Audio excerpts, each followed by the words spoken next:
Nianfo Hangul yeombul Vietnamese niệm Phật is a term commonly seen in Pure Land Buddhism. In the context of Pure Land practice, it generally refers to the repetition of the name of Amitābha. It is a translation of Sanskrit buddhānusmṛti, Indian Sanskrit Nianfo. Although the Sanskrit phrase used in India is not mentioned originally in the bodies of the two main Pure Land Sutras, it appears in the opening of the extant Sanskrit Infinite Life Sutra as the following: Namo Amitābha. The apostrophe and omission of the first A in Amitābha comes from normal Sanskrit sandhi transformation, and implies that the first A is implied and spoken more quickly.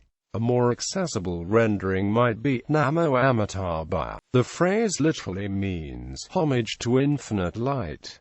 The Sanskrit pronunciation is the following: Nianfo in various forms. As the practice of Nianfo spread from India to various other regions, the original pronunciation changed to fit various native languages. In China, the practice of Nianfo was codified with the establishment of the separate Pure Land school of Buddhism. The most common form of this is the six-syllable Nianfo. Some shorten it into Amitābha.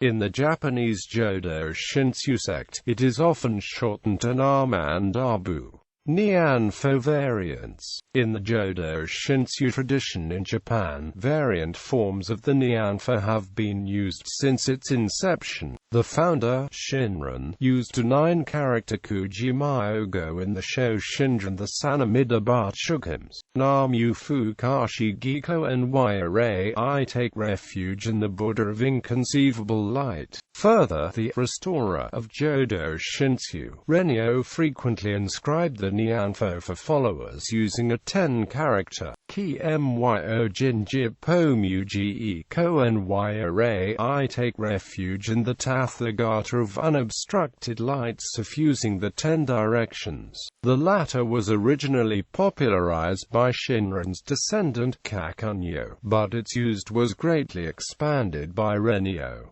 Purpose of Nianfo. Regarding Pure Land practice in Indian Buddhism, Hajime Nakamura writes that as described in the Pure Land Sutras from India, mindfulness of the Buddha is the essential practice. These forms of mindfulness are essentially methods of meditating upon Amitābha Buddha. In the Urangama Sutra, the Bodhisattva Mahestama Prapta tells how the practice of Nianfo enabled him to obtain samadhi. In Chinese Buddhism, the Nianfo is specifically taken as a subject of meditation and is often practiced while counting with Buddhist prayer beads. In China, Pure Land and Chan Buddhism merged entirely by the Yuan dynasty. The modern Chan revitalized Nanhui Jin taught that the Nianfo is to be chanted slowly and the mind emptied out after each repetition. When idle thoughts arise, the Nianfo is repeated again to clear them. With constant practice, the mind progressively empties and the meditator attains samadhi. In most Pure Land traditions, mindfully chanting of the name of Amitābha is viewed as allowing one to obtain birth in Amitābha's Pure Land.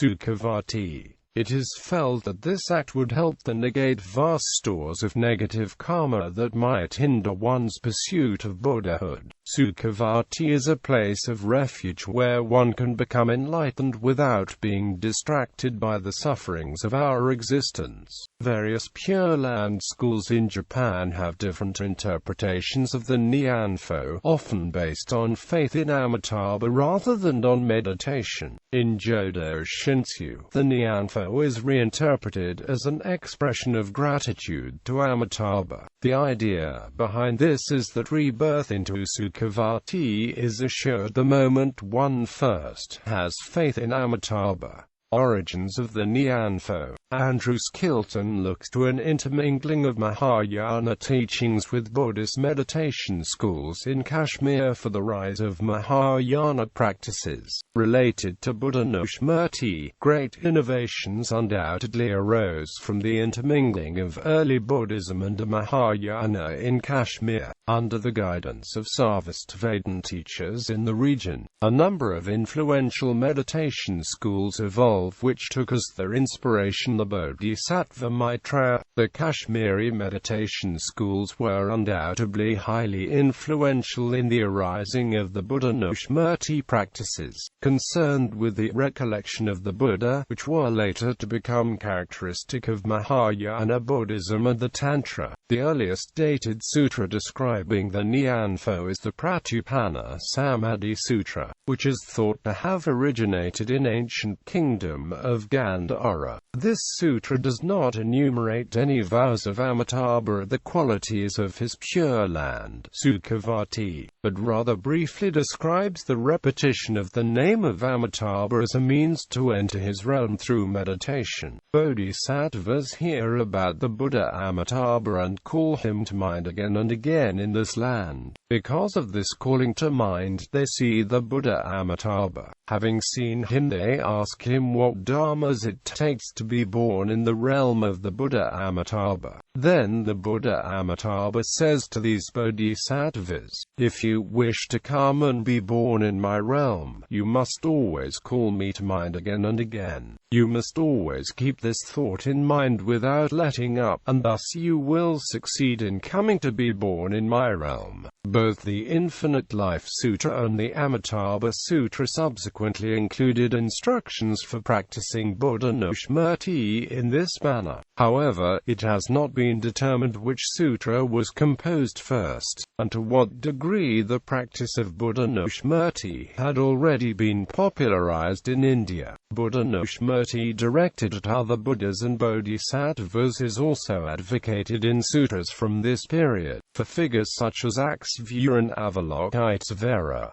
The practice of buddhānusmṛti for Amitābha became very popular in India, with translations of the aforementioned sutras as well as instruction from Indian monks. The practice rapidly spread to East Asia. Nembutsu ban. The term Nembutsu ban is applied to the event in Kyoto, Japan in 1207 where Honen and his followers were banned from the city and forced into exile. This occurred when the leaders of older schools of Buddhism persuaded the civil authorities to prohibit the newer practices, including the recitation of Namu Amida Butsu. The ban was lifted in 1211. Nianfo in modern history. Thich Quam Thcha, a Vietnamese Mahayana monk who famously burned himself to death in an act of protest, said the Nianfo as his last words immediately before death. He sat in the lotus position, rotated a string of wooden prayer beads, and recited the words Namo-Amitābha before striking the match and dropping it on himself. Bibliography. Barskind, James. The Nianfo in Abakuzen, a look at the teachings of the three founding masters, Japanese Religions 33, 19-34. Buswell, Robert Jr. Lopez, Donald S. Jr. eds. Princeton Dictionary of Buddhism. Princeton, N.J. Princeton University Press. ISBN 9780157,863. Grumbach, Lisa. Nembutsu and Meditation. Problems with the categories of contemplation, devotion, meditation, and faith. Pacific World. 3rd Series. 7, 91-105. Inagaki Hisao. Trans. Stewart, Harold. The Three Pure Land Sutras, 2nd ed. Berkeley, New Matter Center for Buddhist Translation and Research. ISBN 1886439184. Jones, Charles B. toward a typology of Nianfo, a study in methods of Buddha invocation in Chinese Pure Land Buddhism, Pacific World. 3rd Series, 3, 219–239. Keenan, John P. Nianfo, The Shifting Structure of Remembrance, Pacific World. New Series 5, 40–52. Payne, Richard K. Seeing Buddhas, Hearing Buddhas.